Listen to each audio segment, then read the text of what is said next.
Well, hello again, everybody. Welcome, Elizabeth, and everybody who may be coming in here in a little bit. Good morning. Good morning, Janelle. How are you? Hello, hello, hello. Welcome to Walking Through the Scriptures with Joseph Bahoda. I'm your host, Joe Bahoda. Good morning at the heart. Good morning, Paula. And thank you, Paula, for being on my interview that I did last night. So thank you so much for the Go to Ohio for Freedom's channel.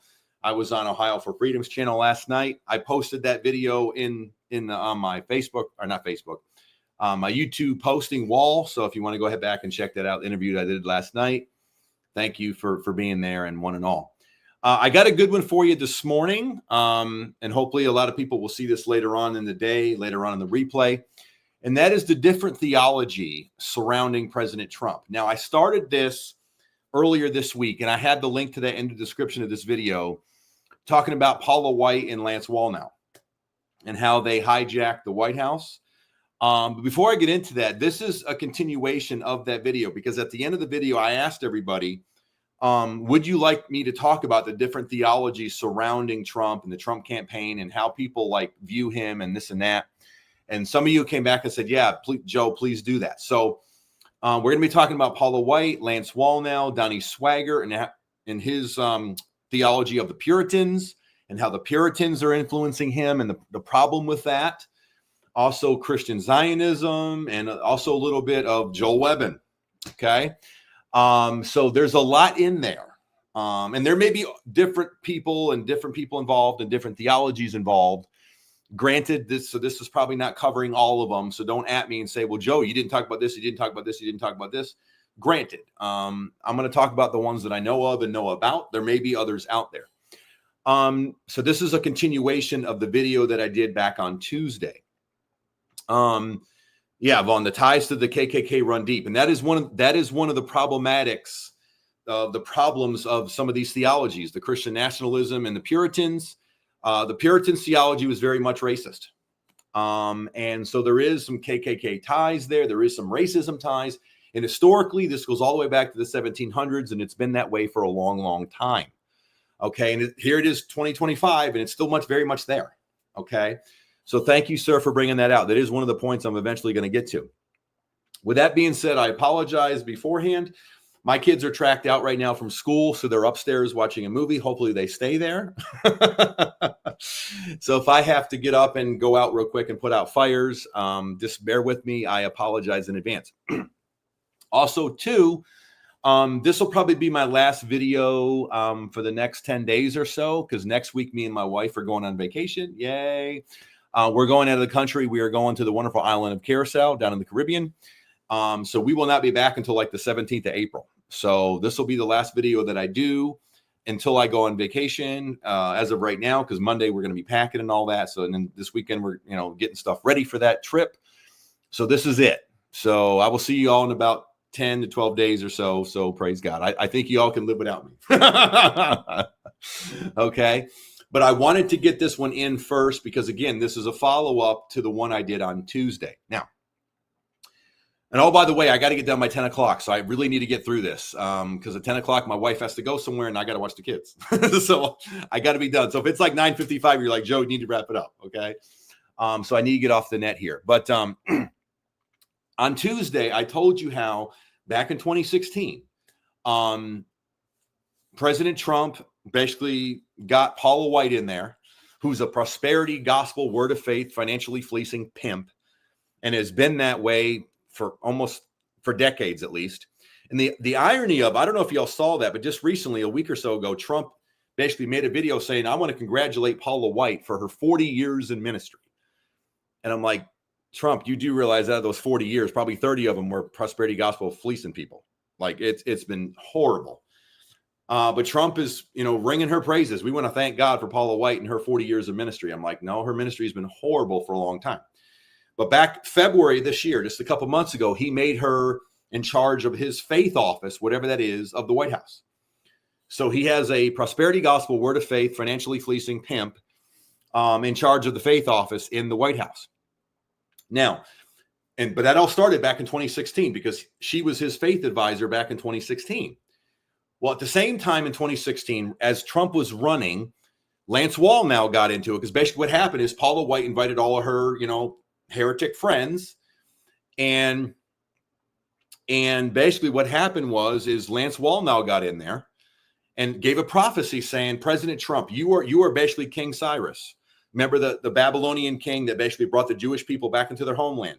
So he prophesied basically saying, Trump, you are the new King Cyrus that's going to lead God's people back into whatever. I don't even know. See, that's another thing with that prophecy. Okay, who are God's people? I'm assuming Christians. And where is Trump going to lead the Christians? Like, where is he going to bring us to, Lance? That part of it really wasn't stated. Yeah, she is a supporter of Miss Moon. I'm probably going to do that, William. I'm probably going to do that. Another one too when I come back. She's, but for those of you who don't know, the Miss Moon, she believes she's the only begotten daughter of God, and Paula White was like singing her praises. So I'm probably going to do a video about that when I come back. Anyway, so yeah, that Paula White blatantly supporting heretics and blasphemous heretics at that. She's the one. Anyway, she's in the White House right now. So Lance Wallnau basically said that Trump is King Cyrus. And, God is going to use this secular Messiah, basically. That's how they view Trump. Trump is the secular Messiah that's going to help Christians become who they're supposed to be. Hey, good morning. Good morning, Real Talk. So good morning, The Sneak. So shalom from the UK. Hey, UK, how you doing again this morning? Afternoon, your time. So that's what they believe. They believe Trump is their basically secular Messiah that's going to make Christians rule and reign in America. Thank you. By the way, love everything you have posted. Well, thank you. Thank you, sir. So that's the Paula White and that's Lance Wallnau. That's how they basically hijacked the White House. And then remember in 2020 when Trump lost, that same Lance Wallnau was like, well, the reason, Trump didn't win is because you Christians didn't vote for the right person. So it's not because I missed it. It's not because we gave false prophecies. No. The reason the prophecy didn't go to pass is because you all did the wrong thing. So that was Lance Wallnau's excuse. And then in 2024, Trump ran again. We all know Trump won, but now they changed their prophecy. So now he's no longer King Cyrus. He's now Jehu, that's going to rise up and basically kill Jezebel and all of her family, i.e., Vice President Harris. Okay. Really, really sick stuff. And then two, it's funny how their prophecy changed once Trump got back in. So he was King Cyrus, but now he's Jehu. Oh, by the way, that didn't end well for Jehu because Jehu basically tore down the idols of Jezebel or whatever. And then he basically became an idol worshiper later. So he basically tore down Cult Doctor, who's one of my subscribers, great name to talk about cults and stuff. His name is Cult Doctor. He brought up a good point. So you basically tear down one idol to worship other idols later on. So it didn't end well for Jehu, by the way. Ironically, though, that Lance Wallnau and the boys or and the girls don't tell you that. So that's Trump from the prosperity gospel, which is Paula White, and Lance Wallnau, the NAR, New Apostolic Reformation. And remember, he believes that the New Apostolic, the NAR, they believe the Christians are going to rule and reign through the 7 mountain mandate. If we can get Christians ruling these 7 mountains, then we're going to be in control of America, i.e. politics, education, church, government, media and entertainment, all these type of things. And there's like 2 or 3 others. But if we can rule these 7 mountains, then Christians are going to rule and reign on the earth, right? Or at least in America. Prosperity gospel people teach the same thing. They believe Christians are going to rule and reign. The only difference is they're going to rule and reign through money. That's why we have to have all this money so we can own everything. Okay. So it's all about dominion theology. Okay. It's all about dominionism. This is all a form of dominionism. Okay. Exactly right, Vaughn. Dominion theology is always associated with nationalism and the word of faith prosperity gospel. It's also part of the NAR. And it's also part of Puritan theology, which is what you're bringing about, Vaughn, the Christian nationalism, which is the Donnie Swaggarts of the world. Okay, Donnie Swaggart. Really quickly, I'm going to give you what he said, and then I'm going to show you my old video on this. So I'm going to plagiarize myself here, and I'm going to let myself cook. Okay, but Donnie Swaggart, he has a Puritan theology. Now, what did the Puritans believe? They believe 2 things, and both of these things are theologically wrong. The Puritans believe that America is going to be the new Israel, or is the new Israel. And when the Puritans settled in New England, they believed New England was the new Zion. Okay? Well, Puritans were the white Europeans. So indirectly, though, what you're also saying is, if this is the new Zion and this is the new Israel, then we're supposed to rule and reign and have dominion in this new Israel. Well, that gave birth to, oh, by the way, black people and Native American people are inferior to us. So the Puritans were also racist. Okay. Google that. You'll find all that throughout American history. The Puritans were racist. Therefore, they had a white supremacist, white people are better than you theology. Okay. Which gives birth to this ruling and reigning Christian nationalism. So if you talk Christian nationalism, or if you talk, we're going to talk later on about sacralist of the Joel Webbins, there's always been a thread of racism associated with that through their theology. The Puritans owned slaves. Absolutely. So they were racist. They believed black people and Native Americans were inferior. So if you believe you're supposed to rule and reign in this new Zion, this new Israel, which is what they believed, then by default, the way that plays out is white people are going to be ruling and reigning it. Are you seeing that? So it gives birth to this white supremacist, white is better, white is right theology. Okay? Now, I'm not saying Donnie Swaggart's a racist, but he needs to understand what his theology is and where his theology comes from. And from a racial perspective and a dominion perspective, he's wrong. He is wrong. Okay? Good point, Vaughn. They wrote a slave Bible that associated for slavery. Amen. So, and it's all regarding around dominionism. So let me go ahead and present my screen. This is a video that I did. Remember when Donnie Swaggart rebuked the black church, and basically rebuking Bishop Sheard of the Kojic Church in God in Christ for supporting Vice President Harris. Well, the hypocrisy of that is he's a big Trump supporter. Okay.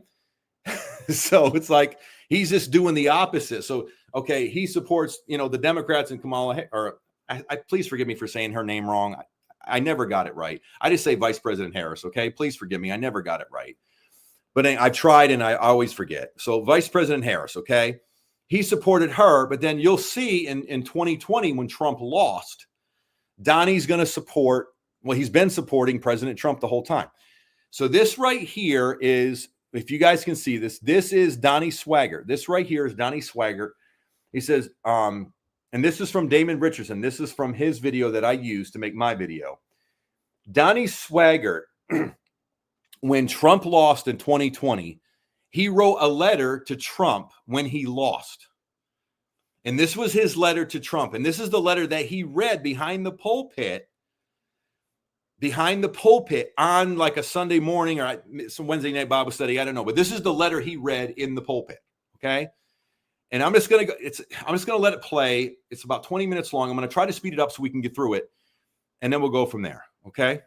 1973. I have never missed an election, city, state, federal, in that time.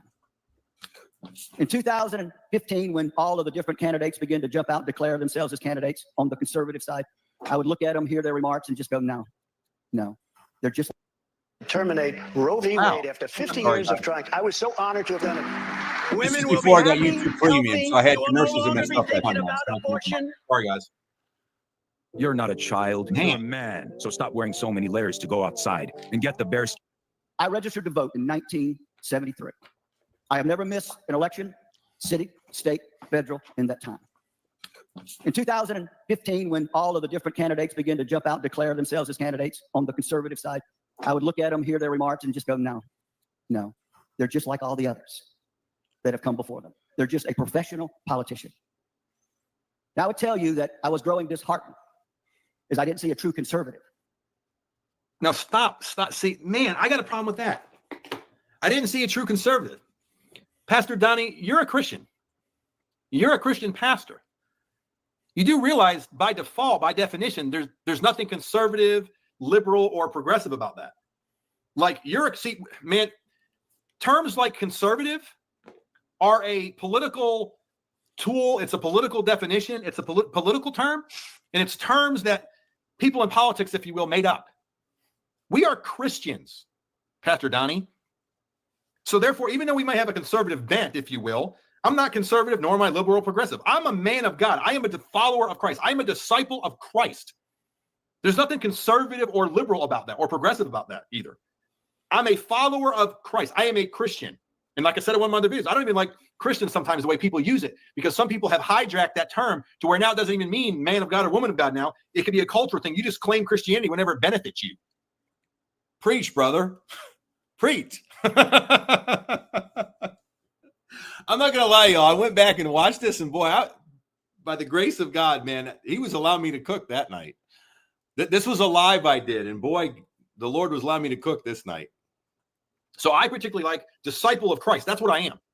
And there's nothing conservative or liberal or progressive about that. I am a follower of Christ, period. Donnie, why aren't you teaching that?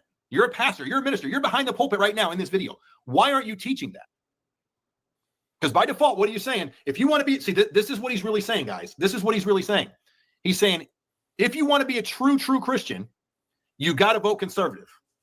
And if you don't vote Republican or conservative, either you're not a good Christian or you're not a Christian at all. Because only real Christians vote Republican. That's what he's saying. That is why this whole conservative, liberal, progressive crap in the pulpit, let the politicians use those terms. We, Donnie, are followers of Christ. We are followers of Christ. And we should, again, we're in the world, but not of it.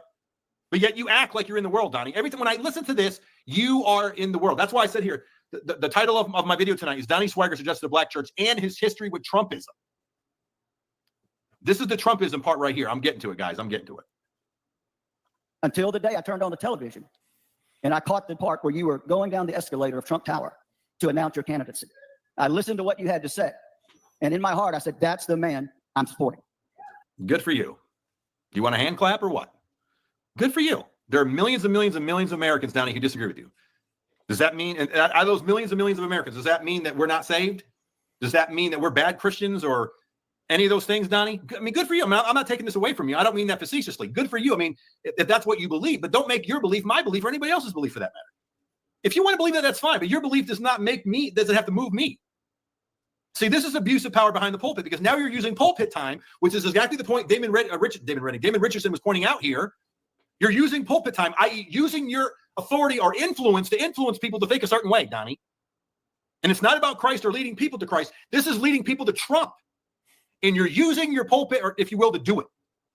That's bad business, man. That is bad business. It's also, in my opinion, spiritual abuse. Because we should be using the pulpit to lead people to Christ. In this case, you're using it to lead people to Trump, which is a form of spiritual abuse. You're using your pulpit, in this case, what you're supposed to be sanctified for Christ, and you're using it to not push people to Christ and push people to the scriptures. You're doing it to push your own personal agenda, which again, like I said earlier, Donnie Swaggart's theology comes from the Puritans. Also, so what I did is I found that sermon that he gave on this. He gave a sermon talking about vote, basically, vote now or forever lose your freedom. Donnie Swaggart gave a sermon around 2024 as Trump was about ready to be reelected. And in that sermon, he said he believes the theology of the Puritans. And again, they believed that America was going to be the new Israel and New England was the new Zion. Well, again, since the Puritans were racist, that has a racist thread through that theology. Now, Donnie Swaggart, whether he knows it or not, that's what he said his theology is, as far as he believes the theology of the Puritans. He believes that America is the new Israel. Completely wrong. But what he also has to understand is there's always been a racist thread in that theology. Always has been. And oh, by the way, that racist theology thread has not gone away. It's still here right now. And we're going to see that, particularly when we get to Joel Webbin and other things like that. Because he's a hardcore Christian nationalist. And Donnie Swaggart's theology basically moves people into that too, where Christians have to rule and reign through this political system. That's why they're all under the Trump train now, holding hands, singing Kumbaya, because they all want Trump to usher the Christians into this. But like I said in my other video on Tuesday, what Christians? The black and brown Christians, the Asian Christians, the Hispanic Christians, or even the poor white Christians. Because how are they going to have power? Because usually what this means is these are the rich Christians, if you will, that have the money to buy their influence. Because as you know, money talks, and that's usually how it plays out. So even when you say Christians are going to rule and reign, which Christians are you talking about, Donnie? which we're going to get to here later on when he says, even if Trump doesn't win in 2020, there's always 2024, and we are going to get what we want. Okay, Donnie, who is we? Donnie has to answer these questions. Otherwise, this is Trump rhetoric. That's what this is. And then again, this is 4 years ago after Trump lost. That's the context of this speech. And just to be fair, too, when other churches do the same thing for Democrat candidates, I cannot stand that either, because that's this rhetoric for the other side, and that's just as wrong. I can't stand it. That's why I said I'm not Republican or Democrat. I'm an independent, and I'm a follower of Christ. I am a disciple of Christ. I'm a follower of Jesus, period. I don't claim anything else, because anything else gets people into the world and it pushes people in their worldly pursuits, and I'm not about that. And it was amazing at lunch. I mentioned that. Mother and Daddy looked at me and said, we saw it, and that's who we're supporting. And I don't know what the outcome is going to be, but as one American citizen to his president, I want to say I love you. See how he said his president? It's amazing. They don't have a problem calling Trump President Trump. But remember, listen to the way he talked about Vice President, Madam Vice President Kamala Harris. He doesn't give her the same honor, the same courtesy. This completely ignores her. This demoralization, the dehumanizing of somebody else, you're a Jezebel, we don't care about you. But he'll talk about Trump like he's the Messiah. Respect you, and I want to thank you for the following. Number one, I want to thank you for being a friend to Israel. And again, I did a video on that. That can be good, that can be bad, depending on the context. What is Israel doing? If Israel's in sin, you don't support them just because they're in sin. You got to weigh it, y'all. You got to weigh it. And just even a little bit more on that. Yes, I did do a video on that, and I did a whole thing on that where we don't support Israel just because they're Israel guys. And I'm sorry, I have to blame people like John Hagee for this garbage, because he basically has a theology that basically Israel can do no wrong, and we're going to support Israel just because they're Israel. And because they're Israel, that apparently they're automatically always going to be in the right. And therefore, we have to support them no matter what, just because they're Israel. So they could be blatantly in sin. They could be committing atrocities as a nation. It doesn't matter. We as America have to support them just because they're Israel, as if Israel can do no wrong. That is a wrong theology. John Hagee, back in the day, wrote a book called In Defense for Israel. And he basically said that, Jews, don't have to be blamed for not accepting Jesus as Messiah, because that offer was never given. Are you kidding me? Jesus' disciples were all Jewish. The Apostle Paul was Jewish. What are you talking about? They all recognized Jesus as the Messiah. But again, that's just his theology. So you can't put blame on anybody, because again, Israel can do no wrong. It's a blatant, blasphemous, heretical book. But the John Hagees of the world have this extreme Christian Zionism. And therefore, when Trump got in office, they believe Trump is going to usher that in too. So that's why I had the flag of Israel on my thumbnail, because they believe Trump is going to be that Zionistic dude. Okay. And again, so I'm not a person. Now, again, I pray for the priests of Jerusalem, all the things that the Bible tells us to do. I do believe God has a special place for them, but I'm not going to support Israel just because they're Israel and overlook their sin or overlook what they may be doing just because they're Israel. I've never had that theology, and I never will have that theology, because that is unfair, and it's not weighing everything on individual merit. But that's a big push right now, particularly with Trump in the White House. Since he's a supporter of Israel, then these extreme John Hagees of the world rose up, because they're like, he's our boy because he supports Israel. And it gave birth to basically Israel could do no wrong just because they're Israel. And that's not the case, guys. It just isn't. Number two, I want to thank you for being the most ardent hater of abortion of any president that we've ever had in the White House. The only president to ever speak at the Right to Life rally in Washington, D.C. And there's a comment right now in the chat, and thank you for putting it in there. Yes, John Hagee believes Jews don't need to be saved in the sense that they don't need to accept Christ. He believes Jews are saved, if you will, via the old covenant. So he doesn't believe Jews need to accept Jesus. Yes, that John Hagee. That's heresy, but that's what John Hagee believes and teaches. He's an extreme Zionist. That's what John Hagee is. But again, they love Trump, though, because Trump supports Israel, which gives birth to this kind of theology. That's my point. DC, I want to thank you for your defense of Christians around the world. I want to thank. Okay, what does that mean now? Because 70 people around the world, 70 people got beheaded in Syria.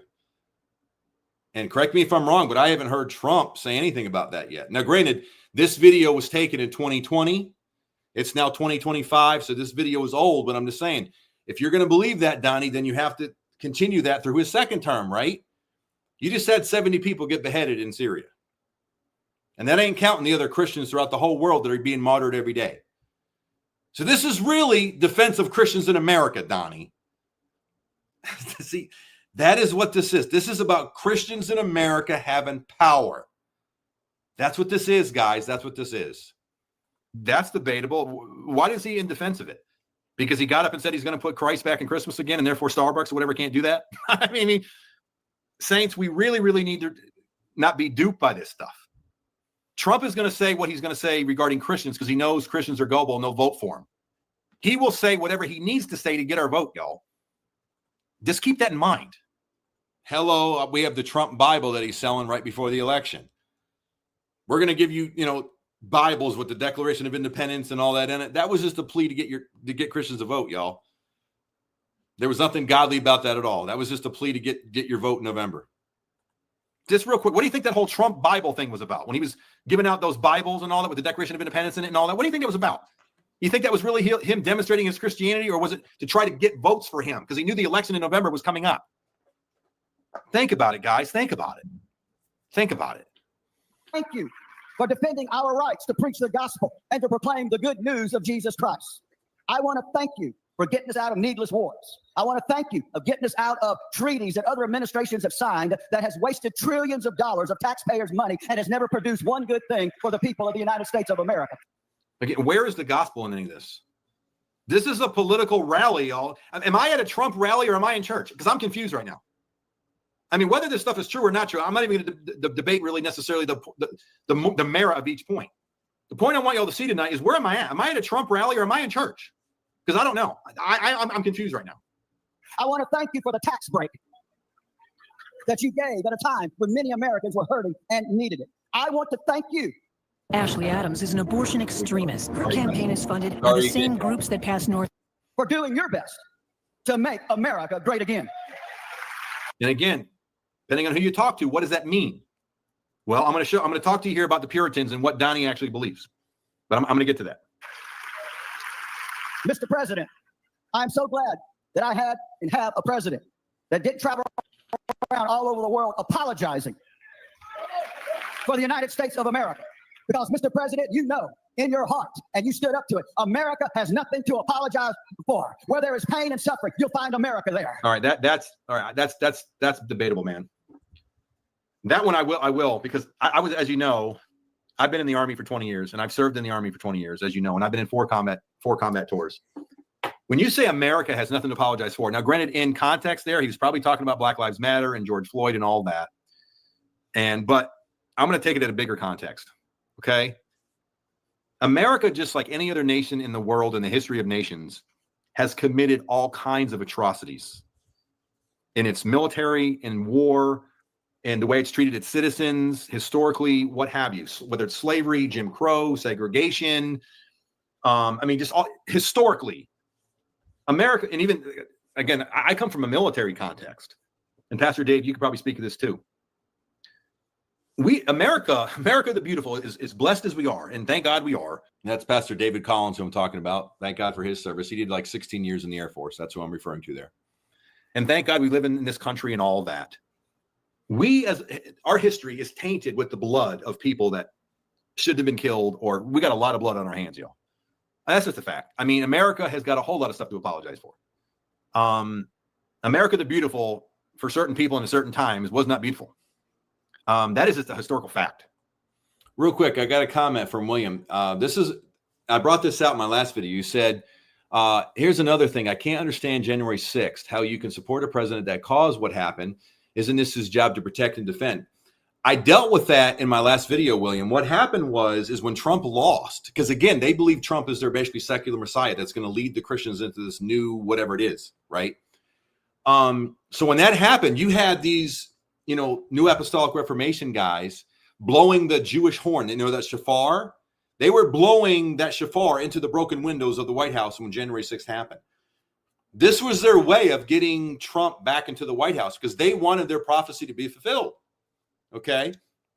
And that's why you had the whole thing about Paula White. Remember when she said, I hear angels coming from Africa. I hear angels coming from South America. I hear the sound of victory. I hear the sound of victory. That was Paula White's like war chant or whatever the heck you want to call that, because they wanted their boy Trump to get back into the White House. That's what that was. Okay, that's what that was. And to sit there and act like that never happened, or we don't even want to talk about it, Donnie, is crap. Sorry, guys. It's trash. It's absolutely crap. Exactly, David. He says as if it's not apologizing, it's a virtue. It's good to be willing to look at yourself and be, repentant. Yeah, you're supposed to be, but he's not. There's zero repentance of this. I ain't got nothing to apologize for. Therefore, if you don't agree, if y'all don't agree with me, y'all need to eat it. No. And it's not even historically accurate. Again, historically, America has a whole lot to apologize for. So his statement isn't even true. Not only is he not repented, David, he's wrong. And if Trump was doing it, which is the context of what he's saying here, that means Trump is wrong too. Exactly, Sheila. Well, Christian nationalist, in my opinion. I'm going to show you, I believe he is. Well, I can't really say I show you because I'd have to pull up his sermon, but I'm going to get to, I believe he's a Christian nationalist too, Sheila. I do believe Donnie Swaggart is. I truly believe in my heart he is. And I'm going to say why here in a little bit, because this video is about to end, y'all. In my opinion, he is. Exactly. Hallelujah to that person who just said this. Die to self. Thank you. My faith is in the sovereignty of the Lord, not political candidates, though I do pray for our leaders. Thank you. Thank you. Thank you. That's what I've been saying throughout this whole entire live tonight. Pray. Thank you so much. Thank you so much. So here we go. It's almost, this video is almost done, y'all. Where there is tornadoes and storms and people are without things, it's the United States of America that are the first on the ground. Thank you for your support of our military. Thank you. Our previous administration had literally decimated our armed forces, but thank you. In these last 4 years, you built it up to once again, it is the greatest fighting machine on planet Earth. Thank you. Thank you for allowing people to lay hands on you and pray for you. All right, well, stop right there. Trump isn't the first person to get his hands laid on by ministers. Even Democrat presidents have had people pray for them. Trump ain't the first president to have that happen, and he dang sure won't be the last. Every single president, y'all, has had spiritual advisors, whether it be Clinton or any Democrat, Obama, they all had spiritual advisors, and they all prayed for him. Every president has spiritual advisors, and all presidents had hands laid on them, and they all got prayed. Trump wasn't the first, and he won't be the last. What are you talking about? Thank you for doing that. Democrat presidents have done that too.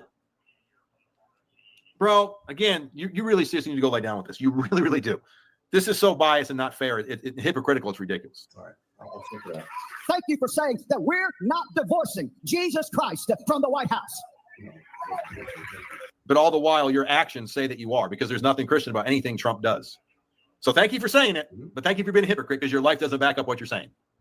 But we're going to give you a pass, though, because we think you're King Cyrus. That's exactly what you're saying, Donnie. Donnie Swaggart, if you're listening to me right now, be fair and honest with this, because you're not being fair and honest, i.e., your ministry lacks integrity right now, sir.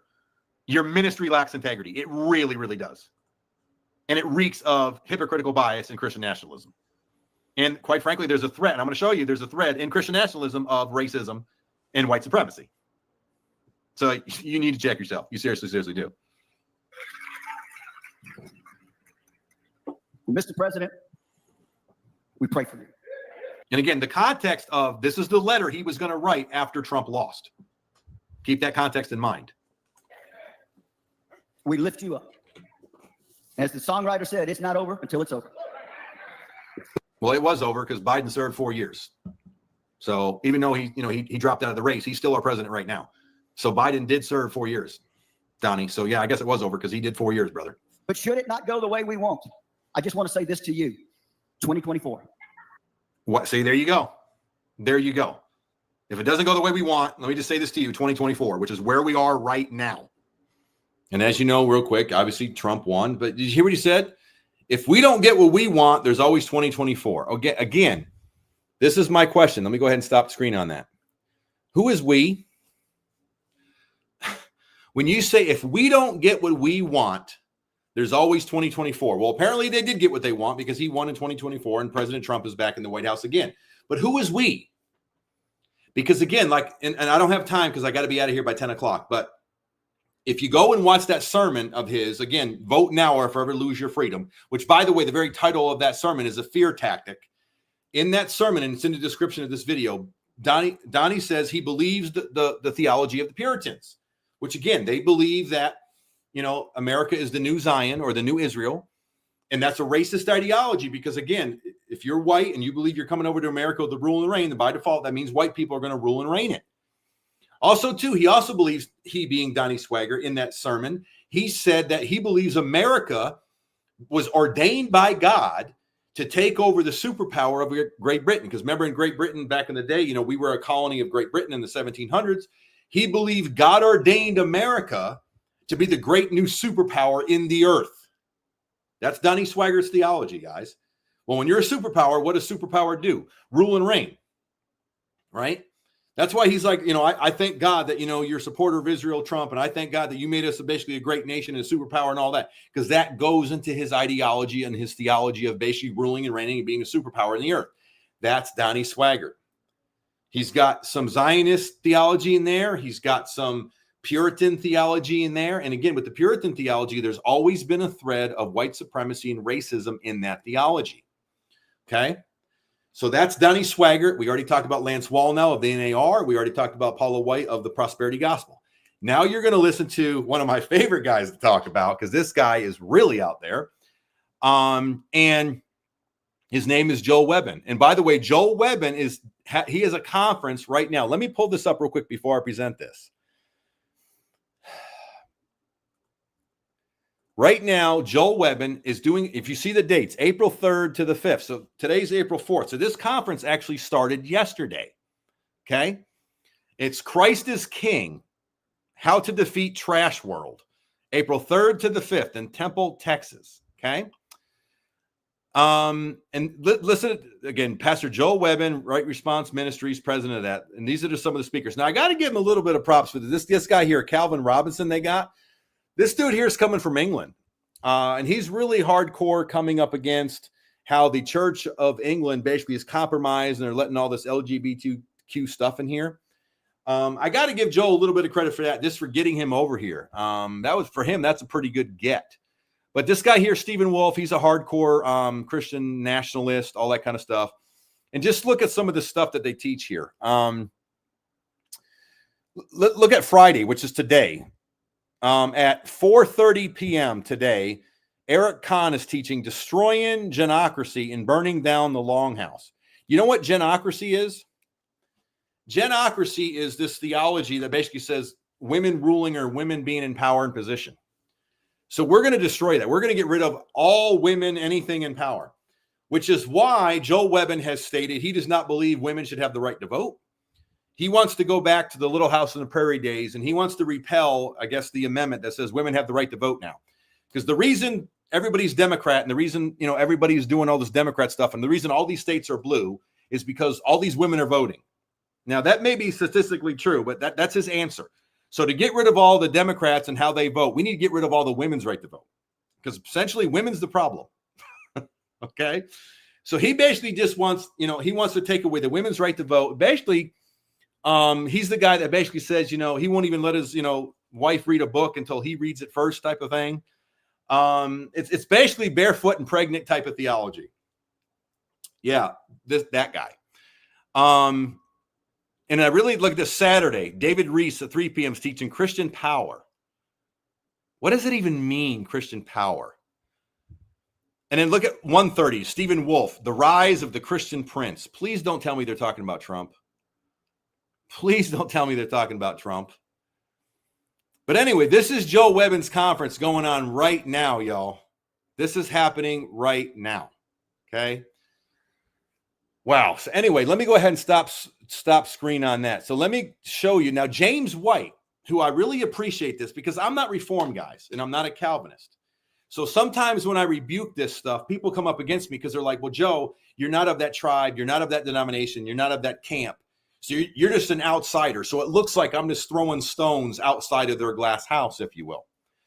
James White, who is a Calvinist and who is Reformed, and I disagree with James on a lot of things. Okay. So this is not, me supporting James and everything he's ever taught, because I do not. I disagree vehemently with a lot of his stuff. But I'm going to throw him a bone here on this one. I agree with him on this one, because in this video, which is coming from his YouTube ministry, he rebukes Joel Webbin. He rebukes Joel Webbin. He comes up against Joel Webbin very, very hard here in this video. Now, There's a reason why this is. Well, you and I are in the same camp. I don't know what that camp is, brother, but that means if I'm in Jesus's camp, if I'm a Christian camp, then that's the camp I want to be in. Amen to that. So, again, mad shout out to my friend or subscriber, Cult Doctor, who teaches against these false teachers and also these cults and whatnot. So again, Cult Doctor is a great name. He sent me this the other day. He sent me an email saying the NAR is an outgrowth of theonomy. That theonomy means God's law or God ruled. Okay. And so that's what Joel Webbin wants to basically bring. At least he did, but now he's a sacralist. I'm going to tell you what a sacralist is because it gets worse. Joel Webbin wants God's law to be the law in the land. And basically he wants America to be a Christian nation. So much, in fact, that if you're not a Christian, he will use the state to debo you basically into submission. Okay. So again, this is all about power. This is all about dominion. Now, John Calvin and the Reformers, they were sacralists. Now, if you're unfamiliar with that term, sacralist basically means there is no separation of church and state, where the state and the church work together to basically improve upon one another. So if the state wants something done, they do something to improve the church. If the church wants something done, they do something to the state to help them improve it. So this is why you had back in the day, if you were a heretic, the reformers would help get the state to arrest these heretics, and then they would burn the heretics at the stake or whatever, or drown Anabaptists, which I'm going to show you from James White, because the state would basically be the arm, the enforcer of this state religion. Okay. That's what the reformers were. John Calvin, Martin Luther, and that's what James White says. And he's right. And that's what Cult Doctor, you were saying too. The reformers were sacralists. So if you don't succumb to the state religion, they will arrest you and then murder you, either be drowning, burning at the stake, or whatever. Okay. And that is what the reformers were. Well, now you have Joel Webbin, and that's what he is. He is a Christian nationalist sacralist. He wants a state religion, if you will, to where we enforce this. And if you don't comply, then the state will make you do it.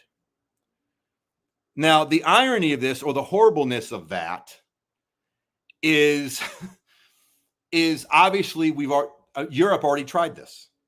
Europe already tried this, and it obviously didn't work.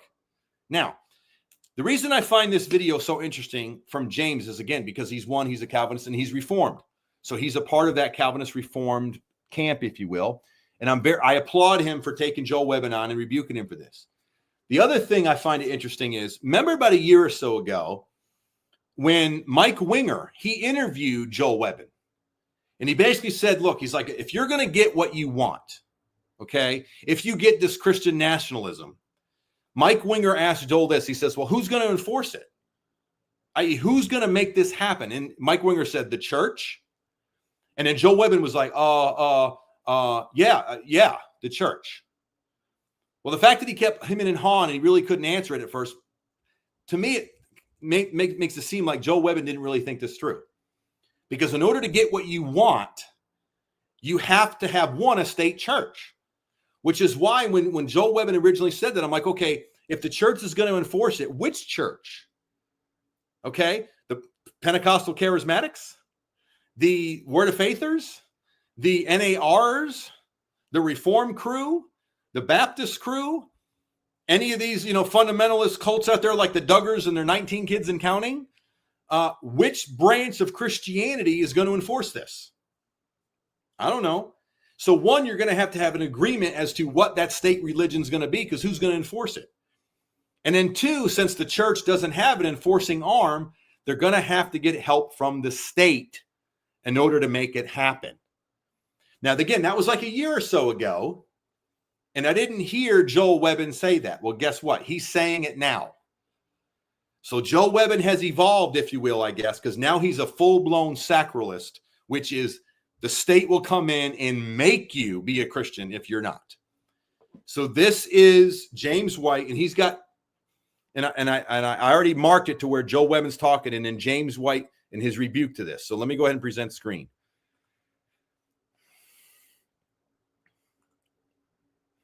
And the title of this is James White. I told you the sacrilegious are coming. And he's talking about the Joe Webbins of the world. Okay? So here it is. This pattern plays out again and again. The church wars, divides. Work. The divisions that were created at Chalcedon exist to this day.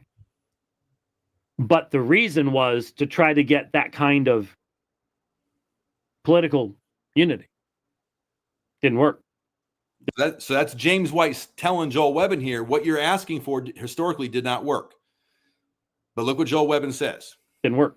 Got to keep that in mind. This pattern plays out again and again. The church wars, divides, errs, and even apostatizes. And the means of correction that God uses is often the state. Now, this causes...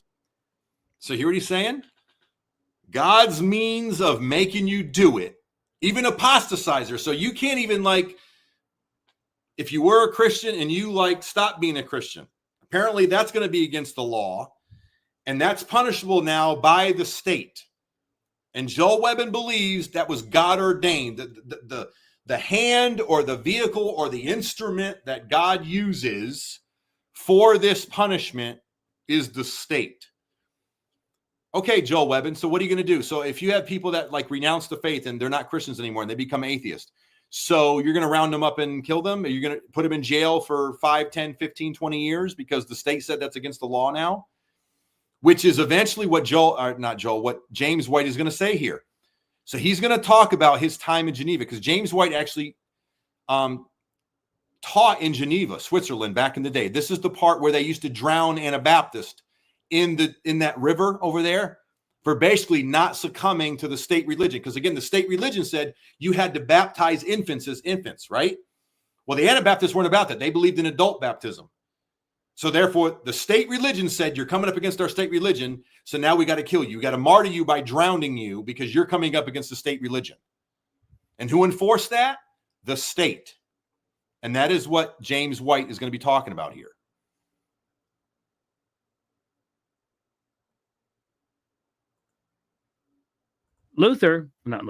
Zwingli, let me see if I can get this full size. There. This is a picture I took when I visited Zurich. I was teaching there a number of years ago. And this is the bridge in downtown Zurich, from which many an Anabaptist received their third baptism. Now, what's a third baptism? Well, from the perspective of the established church and the magistrates, the Christian magistrates of Zurich, the Reformed magistrates of Zurich, your first baptism was as an infant by law. Your second baptism as an adult by profession. And your third baptism by the state was drowning. And so this is the very bridge where they would... Hear that? The third baptism was them martyring you by drowning you. Wow. Take Anabaptists, they would tie their hands behind their backs, and they would lower them into the river until they bubbled and they drowned. And this was the Christian state functioning sacrally, doing the right thing, because denying infant baptism was an attack upon the established, settled cultural norms. The baptismal rolls of the church were the basis of the tax rolls of the state. Being baptized as an infant made you a citizen of the state. And the state needs its soldiers. The state needs to defend itself. And so infant baptism was central to that understanding. Let that sink in a little bit. Even if you believe in infant baptism, shouldn't that be about being baptized into Christ? Which, personally, I believe the Anabaptists got this right. I believe in adult baptism, just FYI. We can debate that. I don't want to debate it, but that's just my personal belief. I believe the Anabaptists got this one right. But even if you believe in baby baptism, shouldn't that be about Christ? But no, they believe being baptized into Christ as an infant means you're being baptized into the state. That is just wickedness, guys. But this, if you want a state religion, and if you want the state to enforce it, this is what sacralism is. And I think James White does a really, really good job of breaking it down and showing why the Joe Webbins of the world are wrong. And again, the Joe Webbins of the world, they're having a conference right now talking about a lot of this stuff right now, from the 3rd to the 5th of April. It's the 4th of April. They're hot in the middle of their conference right now. And the Baptists, these particular Baptists, Zwingli had been very much a part of teaching them the hermeneutic that led them to recognize that the New Testament doesn't teach this. And he may have flirted with it for a while, but he and Luther both flirted with it. I got a question. What century was this? This was 1500s-ish, I believe. 1500s, maybe early 1600s, somewhere around there. Will? Free church for a while. But they recognized without the support of the princes, they could never survive. And so there they went. Remember, Calvin's second generation. This is already past for him. I just realized. Yeah, cool.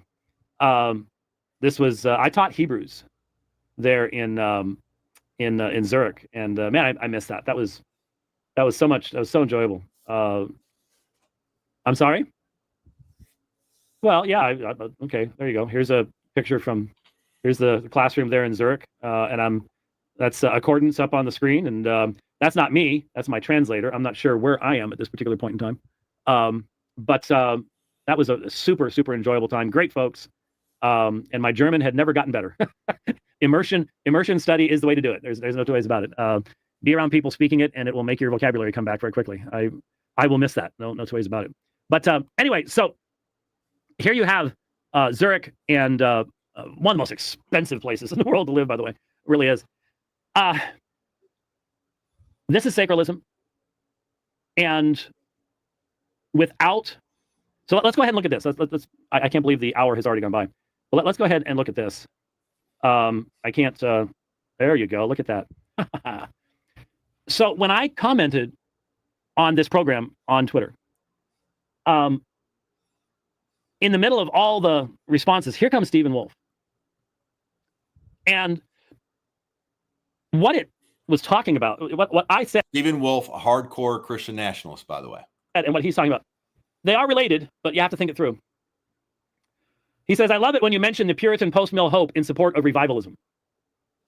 Now, Wolfe, like Corey Mahler, likes to do these single sentence, I'm going to let people interpret this in a bunch of different ways, and then I'll snap back at them like I'm the victim. Because now, real quick on this. You notice Stephen Wolfe said revivalism. Remember, I showed you the video on Lance Wallnau. Again, Lance Wallnau was the NAR guy, the New Apostolic Reformation guy. And remember, I showed you a video where during the Trump re-election in 2024, basically Lance Wallnau had a big old rally, if you will. And he said basically that Trump was going to lead us into the third great awakening. Third great awakening, revival, whatever you want to call it. They're all kind of using the same words here. There's a third great awakening. There's a revival here. And how is the revival going to come? It's going to come through either Christian nationalism or NAR theology or prosperity gospel theology, or in this case, Christian nationalist theology. And then we're going to use sacralism to enforce it. But it's all around the same thing. God is somehow going to use Trump to bring in this great awakening, this great revival. They just have each denomination, though, my point is, just has different means in which they're going to make it happen, whether it's money, whether it's, Seven Mountain Mandate, whether it's Puritan theology, or in this case, whether it's, the politics in the state. But ultimately, what it's all about is power, dominion. That's what this is, just a different means by which they attain it. They're being so mean to me, even though I'm the one that put it out there and specifically intended to make it weird so people would guess what I'm saying. I love it when you mention the Puritan post-mill hope in support of revivalism. What's he talking about? What I was just talking about. What he calls revivalism happens to be what Joel Webbin once believed. I don't know what he believes now. But we talked about this at the conference at his church when I was there not long ago. Yeah, it was about a year ago. James White Joel Webbin had a conference about a year ago, and James White was one of the keynote speakers at that conference. So I do find it interesting. About a year later, now James White is now like rebuking him, saying this sacrilist thing that you want to do, it's not going to work. And he's right. James White is right about this. It was not long ago. Joe Boot did. I did. It was part of my sermons. Yeah. And what he's talking about is that the only way, the Puritan hope was the work of the Spirit of God in bringing about the wholesale conversion of nations, bringing them to the feet of Christ.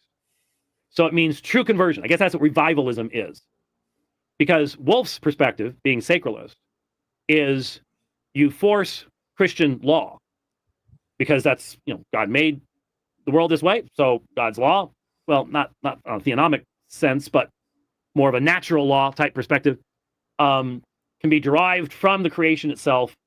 And so the Christian prince's duty is to, well, interestingly, in the comments at one point, Joel Webben brought up what happened with the ditzy rainbow-stoled chick at the cathedral with Trump and Vance, and she's preaching right at him and stuff. And he said, I would be perfectly fine if President Trump had stood up and said, that's enough, drag her out of here. Now, real quick, you know what James White's talking about there?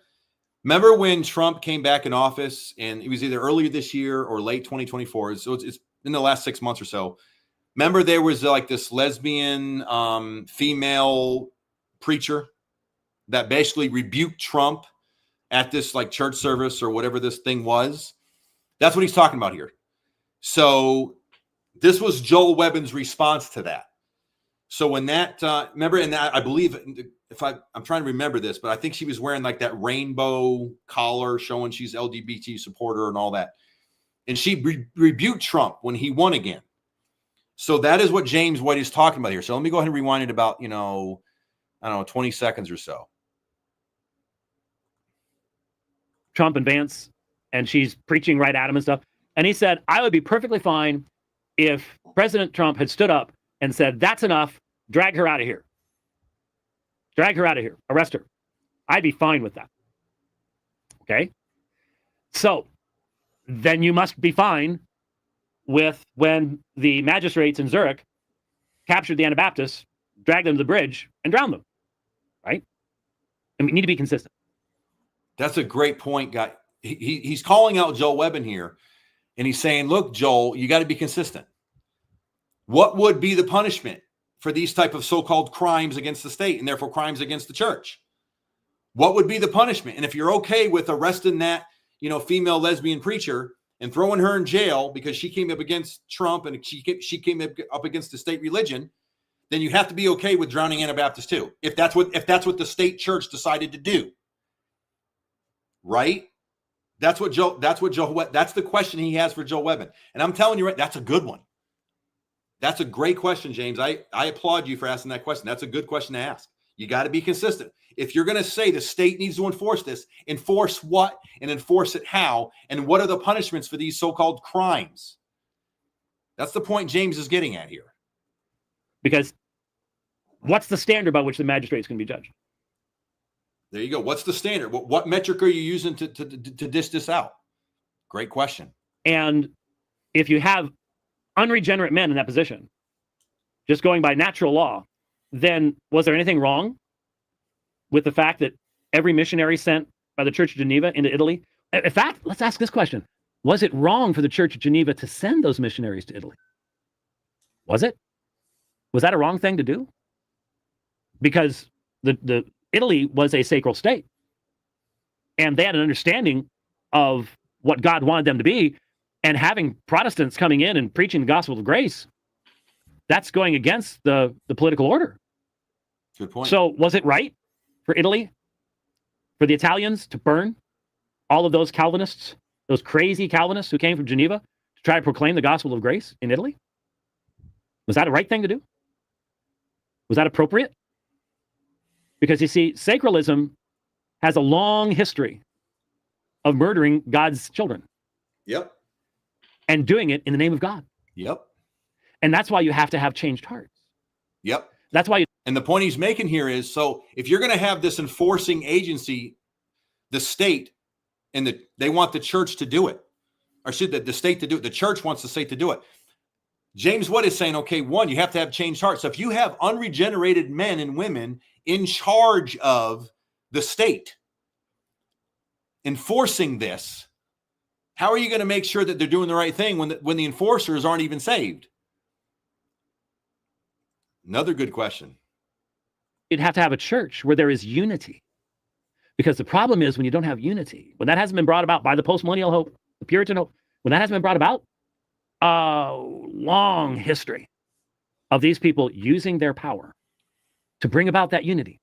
But it's not a spirit-born unity. It is a sword-born unity.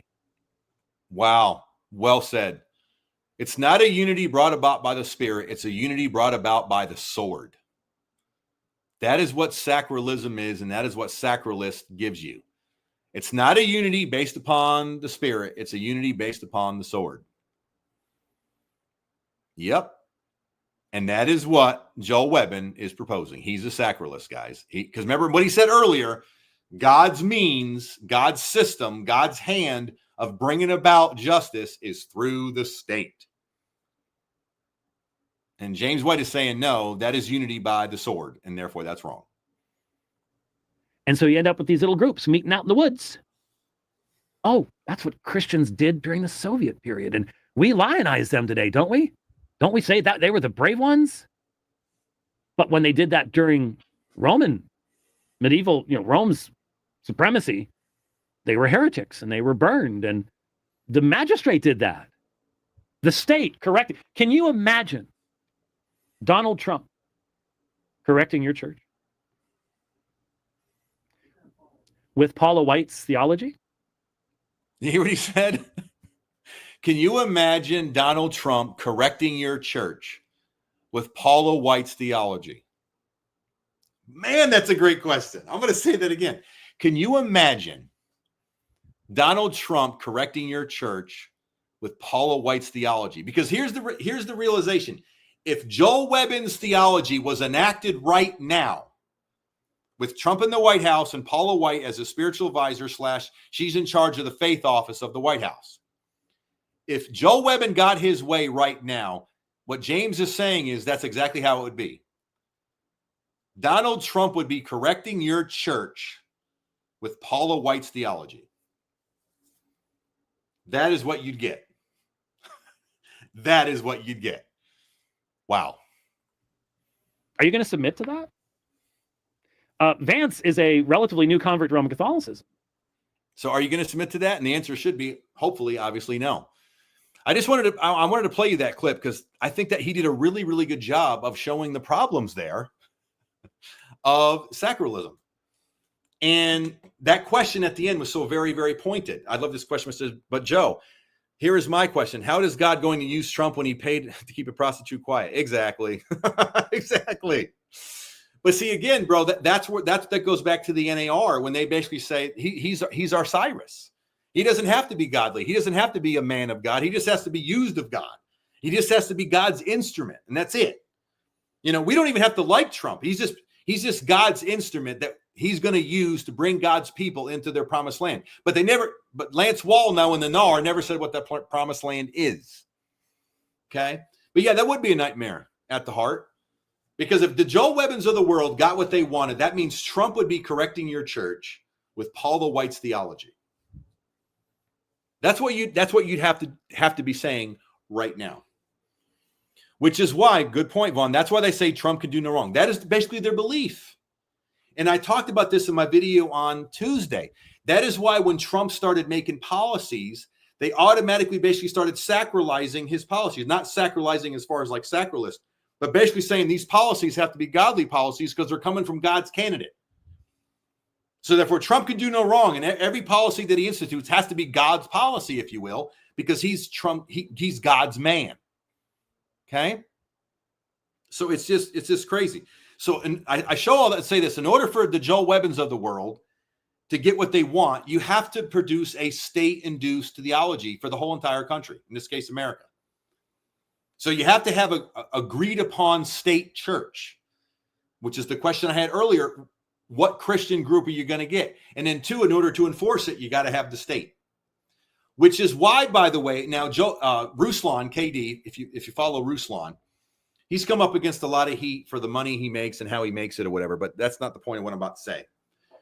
About a year ago, Ruslan interviewed Joel Webbin, which I disagree with, because Joe Webbin is a straight hot mess heretic. He's a racist. He's a Christian nationalist. He's now a sacralist. And he's had a lot of racist comments. In my opinion, he's racist. And he's also very sexist. Again, he's very anti-women. Again, women should just basically, make babies and make sandwiches. That's basically where he is. Okay. So I'm very, very much against Joe Webbin. And Ruslan platformed him, which I'm not a fan of platforming guys who shouldn't be platformed. Okay. But anyway, in that interview, Ruslan asked him, basically this whole thing about Christ is going to rule and reign and all that. Ruslan asked him, he said, how is that any different than the prosperity gospel? Regardless of how you feel about Ruslan was right about that one. Ruslan, if you hear this, and if you hear this or somehow that this gets to you, Ruslan, you were right for asking him that question. Because ultimately, this is the prosperity gospel. It's about ruling and reigning and having dominion. The only difference is it's a different way in how you go about getting it. It's a different way in how you achieve it. But ultimately, it's the same thing. What is that? Christians ruling and reigning and having dominion. That's what it's about. So, Ruslan, you discern that correctly, sir. You discern that correctly. This is a form of dominionism, which is what prosperity gospel people teach. They just preach it dominionism through money, through wealth. That's why Christians got to be wealthy, so they can debo everybody by owning everything. So, Ruslan, you did discern that correctly, sir. This is about dominionism. And when he was asked that question, basically, Ruslan deflected and he basically defined what prosperity gospel is and not really answer the question. He just deflected. He hum and hawed, and then he defined what prosperity gospel is and not actually answered it. Okay? So anyway, I show you all that to say this. If you look at my thumbnail, I have a picture of Paula White, who's prosperity gospel. I have a picture of Lance Wallnau, who's NAR. I have a picture of Donnie Swaggart, who's Puritan theology, which again, historically has always had a thread of racism in it. And now I just showed you Joe Webbin, and he's a Christian nationalist, which has a thread of racism in it. And it's sacralist. He wants the state to basically debo America, to enforce the state church, whatever that is. Okay, which James White is saying there's many, many problems with that. And also, too, it's not going to work. Okay, so I applaud James for taking that on. Also, real quick, too, by the way, there's another guy called Corey Mahler, huge racist. Huge racist. Stay away from Corey Mahler. This is just FYI side piece. James White came up against Corey Mahler as well for his racism, and he said basically, I don't know why don't you just call this guy an unsaved, basically heathen, and why don't you excommunicate him from your church? Thank you, James. Thank you, James White, for that, because Corey Mahler is a huge racist, and yeah, we need to treat him like an unsaved person and excommunicate him from the church. That guy's bad news. So, James, thank you, sir, for taking that on too. But with that being said, so in my thumbnail, I say, what do all these people have in common? The Paula Whites, the Lance Wallnaus, the Donnie Swaggarts, and the now Joe Webbins. What do they all have in common? Dominionism. Christians ruling and reigning through different means. Again, prosperity gospel, they believe we're going to rule and reign through money. NAR believe we're going to rule and reign through the 7 Mountain Mandate. The Donnie Swaggarts of the world believe we're going to rule and reign through Puritan theology because America is the new Israel. And then Joe Webbin thinks we're going to rule and reign basically through politics and via enforced by the state, Christian nationalism / sacralist. And again, he's holding a conference. Joe Webbin's holding a conference right now as we speak. Okay, so that's the common thread. That's the commonality. Christians ruling and reigning and having dominion. But even then, I asked this before. Even if that were true, Joe, you got 1 minute left. I know I'm trying. I'm going to be out of here by 10. What Christians are you talking about? What Christians are you talking about? Because are poor Christians going to rule and reign? Even if all this is true, and it's not. These are all false prophecies of the NAR and all that. But even if it were true, what Christians are you talking about? How are poor Christians going to rule and reign in this system? Because they're not in power. And even if you were to get what you want, what does this mean that Christians are going to rule and reign? Rule and reign how? What does this mean? Because the way the system is set up right now, the only ones ruling and reigning in this system are the rich ones. Okay? So how are the poor Christians going to rule and reign? And if the Christian nationalists in the Puritan theology people get their theology in, how are the Christians who are black going to get it? How are the Christians that are Native American going to get it? How are the Christians that are Hispanic going to get it? How are the Christians who are Asian going to get it? Because again, you believe in white people running the country. Well, they're not white. So how do they get a piece of your theological pie? They don't. They don't. Which is why you have historically a lot of people in the African American churches and whatnot, whether you agree or not disagree, this is why they come up against it. Because they recognize that racist historical ideology in this stuff. And they call it out when they see it, because this has been there since the 1700s and they know it. That's why a lot of this theology, again, whether you agree or disagree, this is why this theology is not supported in a lot of African American churches. And this is why. Whether you agree or disagree, that's why. Historically, that is why. Okay?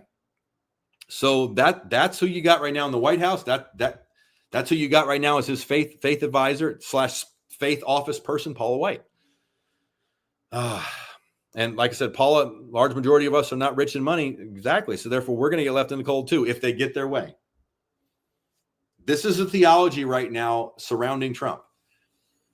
He is either their Cyrus, their Messiah, their Jehu that's going to get rid of, Vice President Harris. And since he won, they believe he is Jehu. But that's scary, though, because Jehu didn't end well.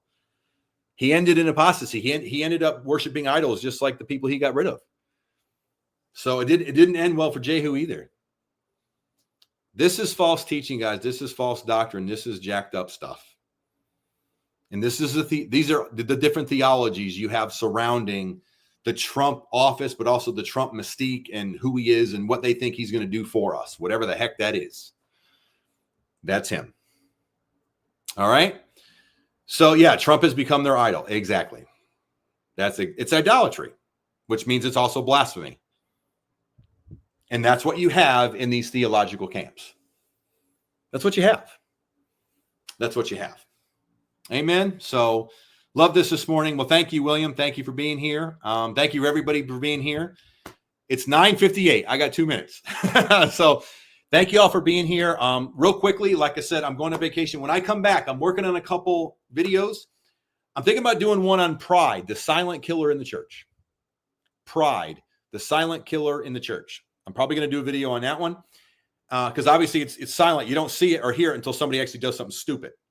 So you could be operating in pride, but you won't know it until something happens. And then I'm also going to be probably doing another video. I'm going to be doing a live on the anointing in the sense of we booger it up, particularly in a lot of prosperity gospel, word of faith, charismatic circles. We don't know what the anointing is. We don't know how to get it. We don't know if we need to pay for it or not. I mean, when it comes to the anointing, we have, particularly in a lot of Pentecostal charismatic churches, we've boogered that up. So I'm probably going to do a video on the anointing. Okay. So those are two videos I'm thinking about, but I'm not going to think about when I'm on vacation because I'm going to dump all the information in this big old dome of mine and I'm going to relax. Amen. So with that being said, thank you all for being here. Thank you all for supporting my channel. As always, like, share, and subscribe. Please get this information out there. Know that I love you and God loves you too. And God bless everybody.